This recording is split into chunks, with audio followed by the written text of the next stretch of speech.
Resultado catastrófico deixa o Corinthians perto de eliminação na Libertadores da América. Vídeo de hoje do canal do Nicola traz detalhes sobre essa história. Fala aí pessoal, sou Jorge Nicola, bem-vindos a mais um vídeo do canal. Sempre bom ter vocês por aqui, sem perder tempo, pedir para deixar like, se inscrever no canal e ativar as notificações. Hora de falar sobre o Corinthians e o vexame alvinegro na noite dessa quarta-feira em Guayaquil, no Equador. Derrota por 3-0. A pior derrota do Corinthians em Libertadores da América, se igualando a outras 4. Contra o Grêmio em 96, contra o Cerro Porteño em 99, contra o Cruz Azul em 2003 e contra o Del Valle em 2023, todas as derrotas por 3-0. Resultado é horrível, porque vai obrigar o Corinthians a vencer a partida de volta por 4 ou mais gols de diferença. O jogo acontece na próxima quarta-feira na Neoquímica Arena. Em caso de vitória por 3 gols de diferença, a decisão vai para os pênaltis e aí o Corinthians vai precisar contar com o Hugo Souza para fazer milagres. Só para lembrar que o Corinthians de 2025, na pré-Libertadores, vai muito mal, especialmente defensivamente. Foram 6 gols sofridos em 3 partidas. Antes de levar esses 3 gols, o Corinthians já havia tomado outros 3 da Universidade Central, time venezuelano dos mais frágeis.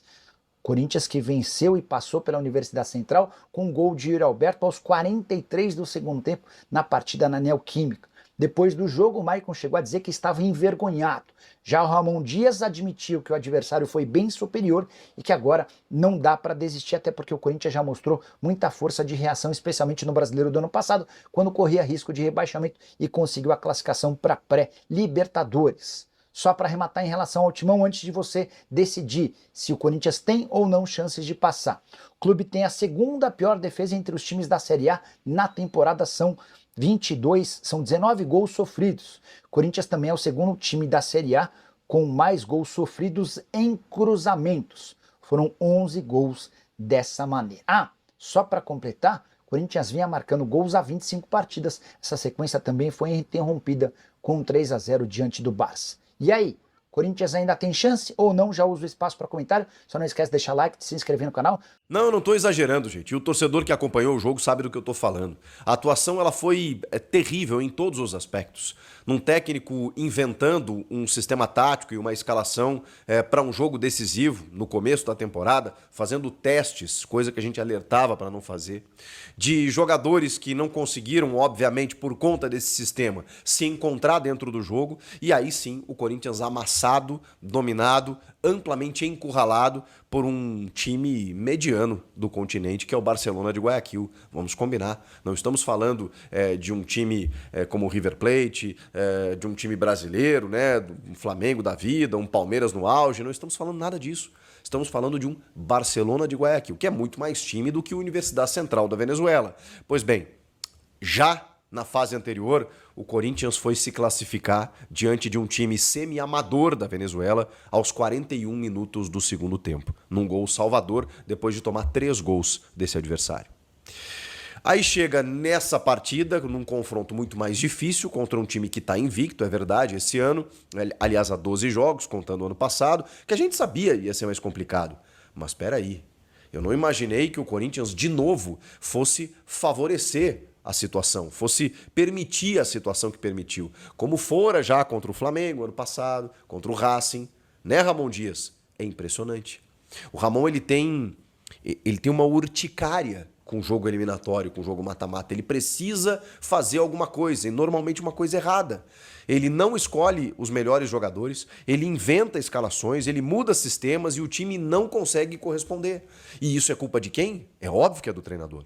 É óbvio que eu vou cobrar de quem? Eu vou cobrar dos jogadores, claro, dos principais jogadores. Agora eu tô vendo aí muitas críticas, por exemplo, ao Breno Bidon, ao Memphis Depay, ao Yuri Alberto. Vamos lá, eu não vou passar pano aqui. O Bidon jogou horrendamente, jogou muito mal e sou fã desse moleque incondicional. Acho que ele é muita bola. Inclusive, a primeira grande jogada, e talvez a única do Corinthians no jogo, tenha sido um chute do Memphis Depay em cima do goleiro numa jogada do Bidon, porque esse é o jogo dele. Não é o jogo de ficar exposto completamente, jogado aos leões, como o Ramon fez. Usei 3 zagueiros. Sim, mas para começar ele não usa os melhores ou o melhor entre os 3 zagueiros, que é justamente o André Ramalho, que tá bem, tomou um gol em cima dele ainda no segundo tempo para pincelar de coisa ruim ainda, mas Quando você não tem o José Martínez, que ele perdeu as vésperas do jogo por um desconforto no joelho, já não tem o Ranieri, você não tem uma proteção à defesa. Então o André, ele é aquele híbrido, porque aí você, obviamente, não abdica tanto do jogo, você tem 3 zagueiros, mas você tem um cara que sai pro jogo com a bola dominada e não colocaria o Gustavo Henrique, que estaria fazendo o seu 2º jogo na temporada. O Gustavo Henrique quase cometeu um pênalti e quase fez um gol contra. Aliás, fez, mas aí corretamente a arbitragem anulou por impedimento. Ele estava no 2º jogo dele no ano. E no sistema de 3 zagueiros, o André Ramalho foi gigante ano passado. Pois aí justamente quando ele volta com esse sistema, ele não escala o André. Que poderia fazer quase que um volante para ter mais proteção à defesa e ainda ter uma boa saída de bola. Ele não faz isso. Ele bota o André no 2º tempo para jogar numa linha de 4, porque aí ele tira os 2 zagueiros. Parabéns, Ramon.